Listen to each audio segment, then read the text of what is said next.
what is the short-term impact of rising veterinary student debt? You know, Dan, it's a trend's nightmare, with the trend becoming unsustainable. And what oftentimes happens is people don't look at trends effectively and don't see the long-term future. I've been working on this whole issue of educational debt since 1983, watching the trends. I'm usually an optimist at heart, but on this particular issue, I'm not. It's just a scary future. And that's because of decreased government funding for education in general, especially higher education. As a result of that, we're seeing a crisis level increases in mean debt to mean private practice starting salary changes over the past decade.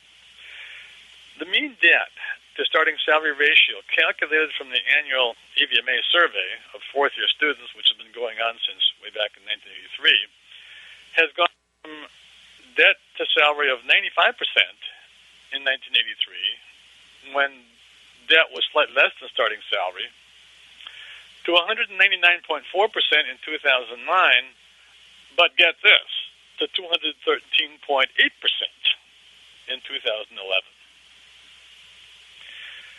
And the reason behind that is the huge jump in 2011, probably the biggest of all the years I've tracked this. I think that's the biggest jump in any one year, which I fear is reflective of the short-term future. That occurred because mean debt rose by $8,750 between 2010 and 2011, from $133.9 to $142.6 thousand by 2011. And then superimposed on that, because of the recessionary economy, and Dr. Google as the first resource to which livestock and pet owners now look for medical information regarding their animals, we saw a decrease in mean private practice starting salaries in 2011 of $834 below 2010. And the hardest thing to remember here is that these mean debt figures do not include the debt numbers for over 500 USA students graduating each year from Ross University, St. George's University, St. Matthew's, the Canadian and the United Kingdom schools, and other overseas veterinary schools where their debt oftentimes is in the $250,000 to $300,000 level.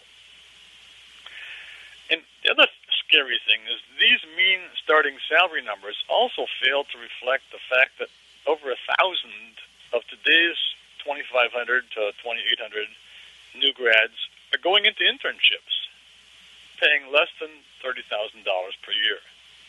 That's less than the technicians and their front office staff earn after having 7 to 8 years of higher education. So the short-term impact of educational debt is frightening, to say the least.